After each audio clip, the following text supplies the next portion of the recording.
Hechos capítulo 16. Llegó Pablo a Derbe y después a Listra, donde se encontró con un discípulo llamado Timoteo, hijo de una mujer judía creyente, pero de padre griego.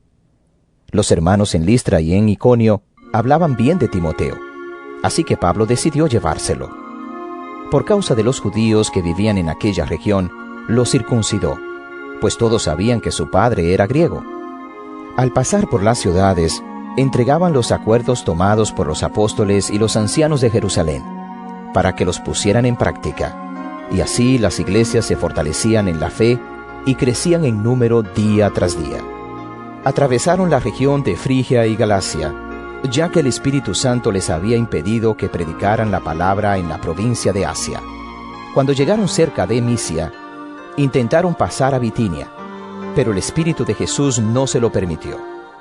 Entonces, pasando de largo por Misia, bajaron a Troas.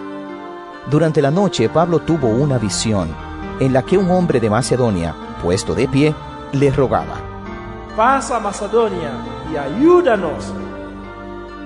Después de que Pablo tuvo la visión, enseguida nos preparamos para partir hacia Macedonia, convencidos de que Dios nos había llamado a anunciar el Evangelio a los macedonios.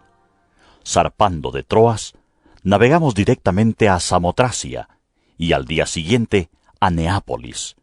De ahí fuimos a Filipos, que es una colonia romana y la ciudad principal de este distrito de Macedonia.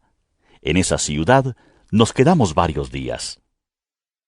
El sábado salimos a las afueras de la ciudad y fuimos por la orilla del río, donde esperábamos encontrar un lugar de oración.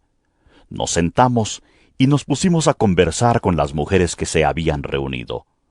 Una de ellas, que se llamaba Lidia, adoraba a Dios. Era de la ciudad de Tiatira y vendía telas de púrpura.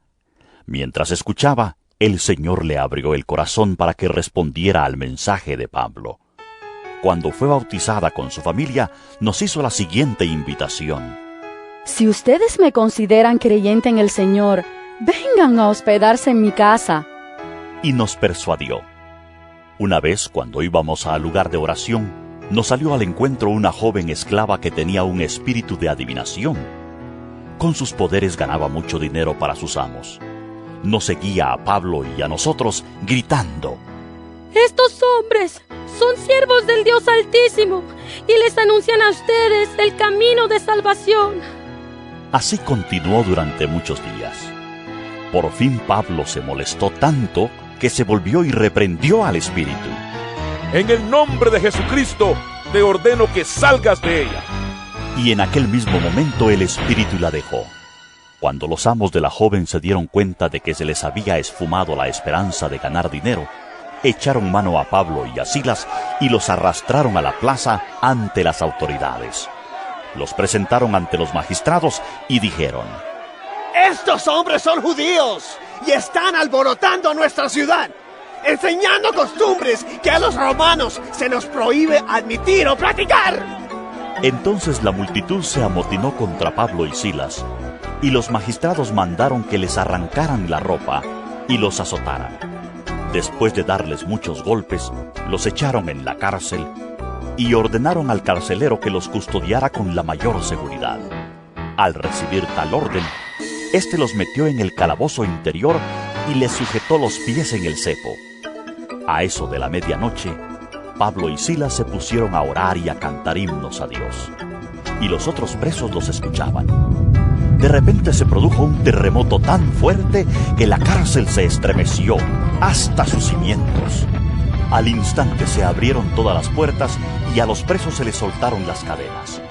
El carcelero despertó y al ver las puertas de la cárcel de par en par, sacó la espada y estuvo a punto de matarse porque pensaba que los presos se habían escapado. Pero Pablo le gritó: «No te hagas ningún daño, todos estamos aquí». El carcelero pidió luz, entró precipitadamente y se echó temblando a los pies de Pablo y Silas. Luego los sacó y les preguntó: «Señores, ¿qué tengo que hacer para ser salvo?»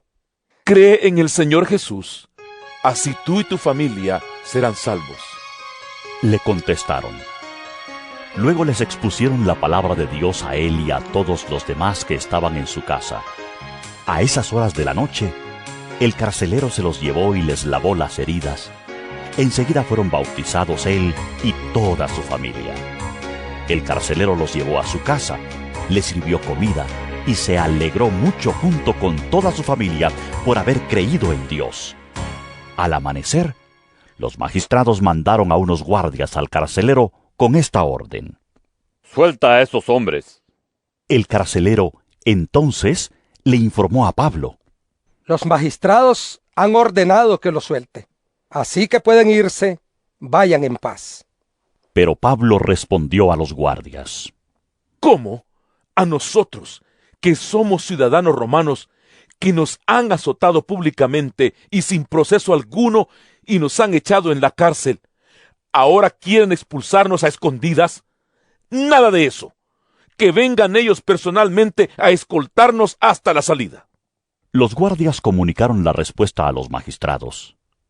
Estos se asustaron cuando oyeron que Pablo y Silas eran ciudadanos romanos, así que fueron a presentarles sus disculpas.